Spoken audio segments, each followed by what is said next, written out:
আমাদের আগামী বাংলাদেশের রাজনীতির জন্য যথেষ্ট হবে ইনশাআল্লাহ।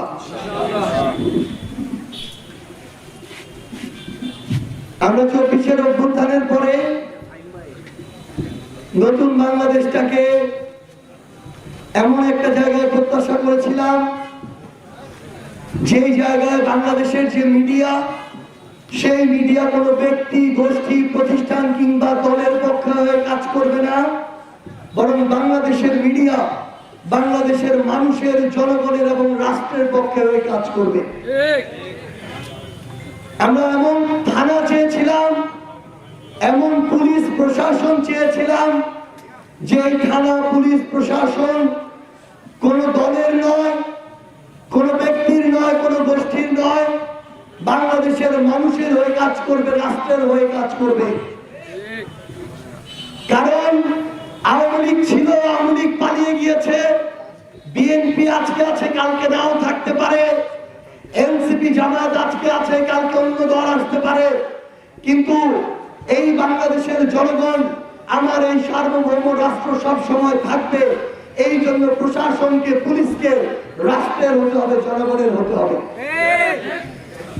আওয়ামী লীগের সময়ে আওয়ামী লীগ তাদের জায়গা থেকে শুধু ক্ষমতায় টিকে থাকার জন্য 2009 সালে যখন দেখলো সেনাবাহিনীতে এমন কিছু অফিসার আছে, যে অফিসারদেরকে আওয়ামী লীগের দাস বানানো যাবে না, যে অফিসারগুলোকে সার্বভৌমত্বের রক্ষাকারী থেকে সরানো যাবে না, যে অফিসারগুলোকে ভারতের আদেশ অনুযায়ী চালানো যাবে না, তখন তাদেরকে হত্যার জন্য পিলখানা হত্যাকাণ্ডের মতো নাটক সাজানো হয়েছিল।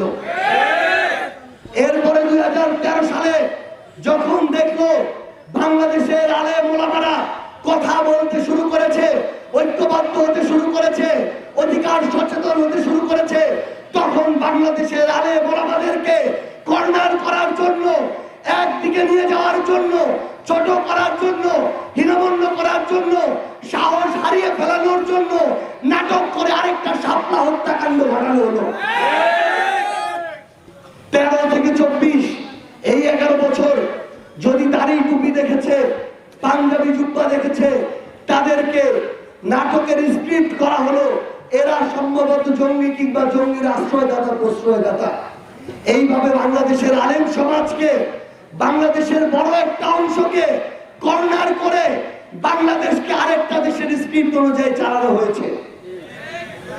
এরপরে এই দেশে যখন ভারতীয় আধিপত্যবাদ গেড়ে বসা শুরু করলো, ওই আধিপত্যবাদের নায়ক যখন মোদি বাংলাদেশে আসার পরিকল্পনা করলো, বাংলাদেশের মানুষ যখন গণতান্ত্রিক অধিকার রাস্তায় নেমে প্রতিবাদ করলো, তখন সেই মোদি বিরোধী আন্দোলনে 20 জন এই দেশের মানুষকে হত্যা করা হয়েছে।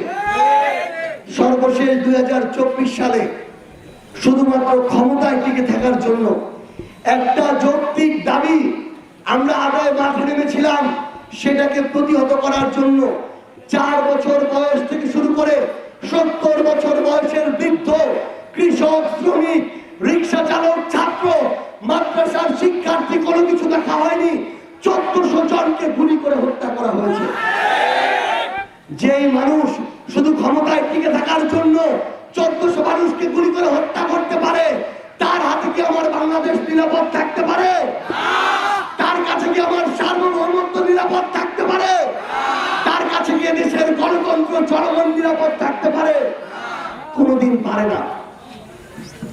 সে কি করলো?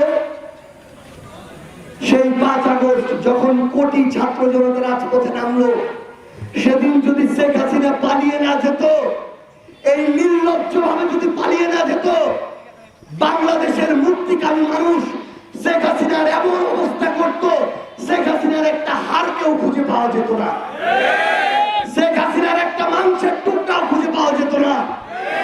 কারণ এই বিগত 16-17 বছর ধরে যে জুলুম করেছে বিএনপি, জামায়াত, কোনো কিছু দেখে নাই, অপরাধ নিরপরাধী কিচ্ছু দেখে নাই, খালি অন্য দলের ছিল, অন্য মতের ছিল, মানুষকে গুম করেছে, মিথ্যা মামলা দিয়েছে, খুন করেছে, হত্যা করেছে।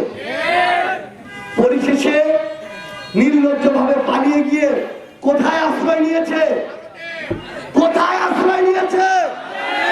কোথায় আশ্রয়